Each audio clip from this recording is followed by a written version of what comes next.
In this episode of Need to Know Influencer Marketing, we're going to talk about the controversial internet coin offering and Floyd Mayweather about his disclosure issues.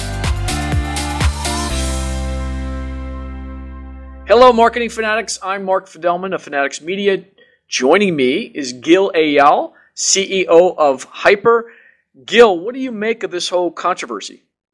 It's interesting. It's I imagine a lot of people don't even know what an ICO is, and somebody who's interested in cryptocurrencies, I found it quite interesting to see that someone like Floyd Mayweather, who's getting paid $100 million or $200 million, is supposedly investing through this bizarre vehicle that traditional investors don't really use in this company that he's probably doesn't really understand what they do.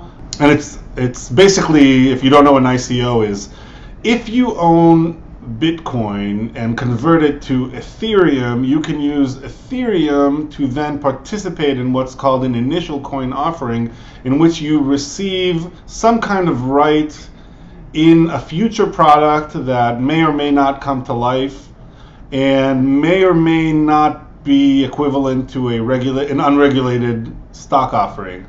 So if you didn't understand it, I believe Floyd Mayweather didn't really know what he's endorsing. So are you stating, for the record, that he has a business relationship with this company and he doesn't understand the internet coin offering, so maybe there's something amiss here?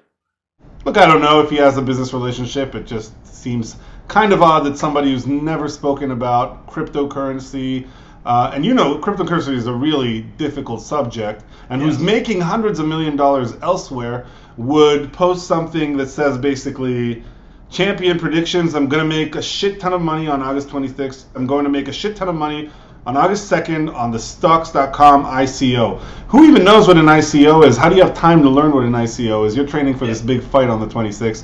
So it sounds a little weird. He can't be a champion by day and a cryptocurrency king by night. It just doesn't make sense to me. Do you think he's Satoshi himself, the guy who's claimed to have invented Bitcoin? Yeah, maybe he is Satoshi. Who knows? Who knows? That would be a real left curve. Yeah, well, it would be an awesome one. But I do want to outline the controversy.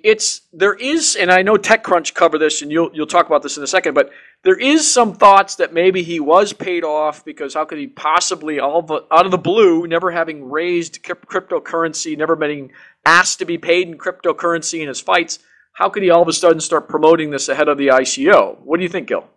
Well, if you think about it, and celebrities have the power to drive people into making financial decisions. So if you look at a product that's unregulated, that there isn't a lot of transferring going on, and somebody like that sends people to buy it, in my mind, that's really similar to promoting a penny stock or promoting any other kind. And TechCrunch agrees, and they posted an article titled, Floyd Mayweather, You're the Reason the SEC Exists. And in my mind, this ICO was very successful, raised about $30 million. In fact, they were posting requests to stop sending the money. In my mind, it's unlikely that Floyd Mayweather really understood exactly what he was doing, and it's quite possible that he committed a criminal offense. Do you think anyone's brave enough at the SEC to investigate it, though? I mean, it's a real challenge. On the one hand, he's got a real big fist. On the other hand, he's got a real big pocketbook. So if I were them, I would investigate it. And I think for our benefit, it would make sense for them to investigate things like that. Only a week before that, they had announced on a different ICO that this is what a typical example of how running an ICO would be a criminal offense. So it's unclear about this case. But in my mind, it's very clear that a lot of people might lose their money in this thing, and a lot of people may have invested their money because of this recommendation from somebody who's completely unqualified. Yeah, I mean, we're going to see how it all works out. But just for the record, Gil, if he were to pay me $20 million cryptocurrency, I don't care what the currency is, I will step in a ring with Floyd Mayweather to kind of battle it out. Anytime, any place. I don't know if you'd be around to cash that check, but we'll see if the opportunity comes. We'll set it up. We'll see how this all plays out. We'll cover it. Gil, where can people find you? Well, they can always cash me outside. I'm at www.hyperbrands.com, HYPRBRANDS. How about that, folks? Talk to you later, Gil.